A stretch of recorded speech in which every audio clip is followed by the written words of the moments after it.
GG Rob, baby. What's up, grinders? Welcome back to the channel. As of recently, we've been on kind of like a witch hunt out there, killing, bloodletting, basically, purifying the community of language learners. But today I want to try something a little bit different. I want to try uplift someone. See, I get hundreds of comments on this channel every single day, and I try to respond to as many of them as I can.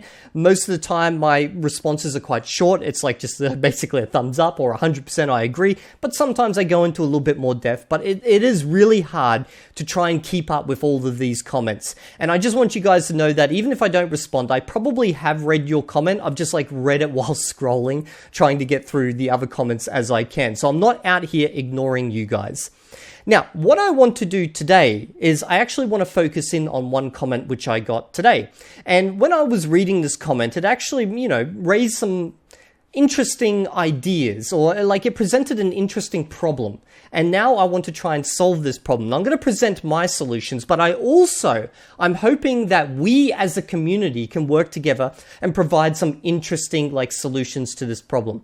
So here is the comment. I've got it up on my screen right now, and I'm going to summarize it for you, but you can always just pause this video and read it. So basically, here's the problem. They have learnt Chinese basically through the circumstances of their life, and they've actually only really learnt it in very specific use cases, and they've ended up in kind of a strange situation where they're advanced about certain things and they have pretty much no knowledge about other things. What they've done is they've built up this model of the language which is sitting on a house of cards because they haven't got their foundations down pat. So I thought this would be an interesting case because obviously most people, they kind of, they just learn it all as they go, and eventually over time they reach this advanced level in a fair few areas, as opposed to getting really good at discussing very specific use cases.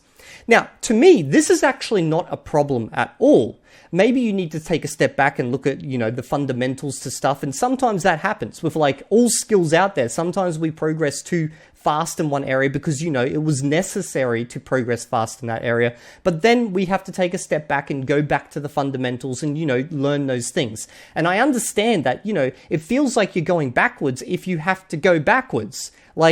It seems counterproductive, but, sometimes taking a step back, revisiting those fundamentals will then reinforce everything that you've already learned and then help you understand why things are the way that they are. But I'm going to focus on this part here where you said, you've gotten good at speaking about motherboards, but you fail at understanding even the most basic of other things, which is an interesting use case. Basically, you've gotten really good at a very specific niche.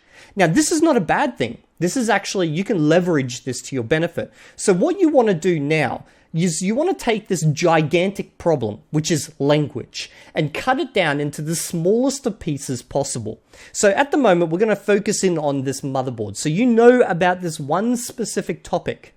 Why not now take one step to the left or one step to the right and focus on something that's adjacent to this and learn everything you can about that? So for example, you could then learn everything you need to know about computers. Or you could then take a step in the other direction and start learning about electrical appliances because they are related to motherboards and there will be a lot of shared vocabulary in here.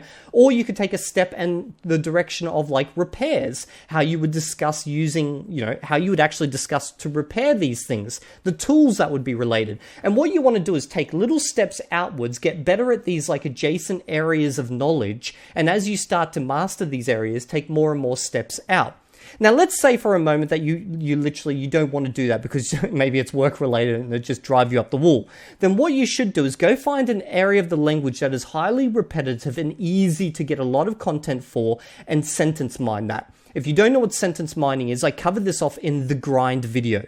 Now here you actually asked me about the grind. Now the grind is not a specific methodology. The idea behind the grind is that you do something every day with the language. And by doing something every day, you make small progresses that over time accumulate into a greater understanding of the language. So let's take a small area that's highly repetitive in the language and focus on this. I don't know if this interests you, but a great example of this is cooking.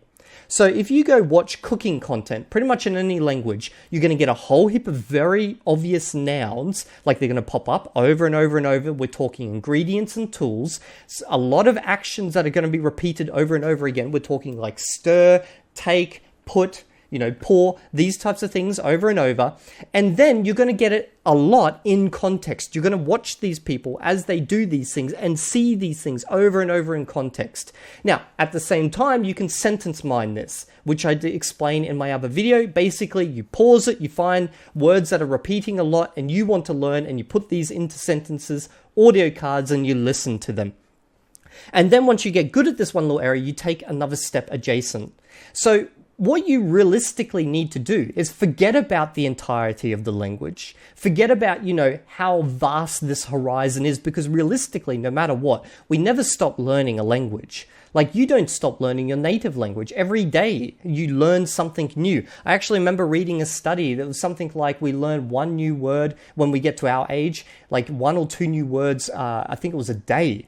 And that might sound kind of crazy, and it does to me, but even if that is completely wrong, and that was, let's say, 1 or 2 words a week, it still shows that we're learning new things constantly all the time, which means our horizons within this language are spreading. So forget about the oval giant scope of this. Think about what you're interested in, or at least you can become interested in, and hyper-focus in on that, and then get good at that and slowly step out. Like you did with motherboards. You had to get good at that, you learnt about that, and you can discuss that. So do that with whatever else is in the language, and eventually all of these different areas will start to join up, and they'll start to mix, and there'll be a lot of crossover between these words.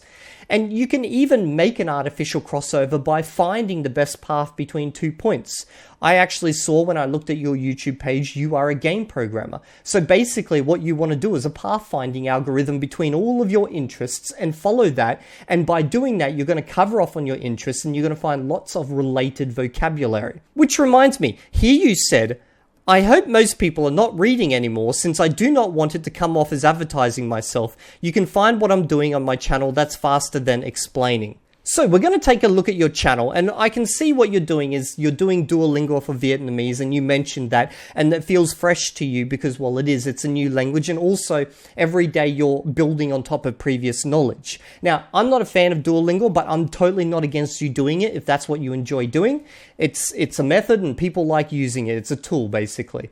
Now, the problem is you haven't figured out your anchor point in Chinese because you approached this in a scattered manner. It was required for work and you really don't have that anchor point. And at the moment, Duolingo is your anchor point in Vietnamese. It lays out a path for you. So all you need to do is find that one interest in Mandarin Chinese, whether it is what you've done for work or something completely separate. Focus in on that, get good at that one little thing, and then step out. Like in whatever direction you want to take. That is the best way to approach this problem. Now, also, I said I wanted the community to also provide their feedback because I don't want this just to be a channel where I sit here and we destroy frauds together. I also want it to be a place where we can actually uplift people who are trying to improve themselves. So if you guys have got any great ideas, please drop them in the comments below. It could be videos, could be ideas, it could be materials. It does not matter. Drop it in the comments below and let's see if we can help this person get their enthusiasm back. And also, this is their YouTube channel. Go check them out. They are a game developer. I am a game developer myself, but I work with Unreal Engine. I have worked with Godot quite a bit, actually. They do use Unity, which therefore makes us arch nemesises, because obviously the Unity developers and the Unreal developers don't get along so great, mainly because Unity is an inferior product and Unreal is just better overall, but I will not hold that against you. And I'll see you all in the next video. And if you're not there, well, I will be hunting down your comments and exposing your darkest of secrets.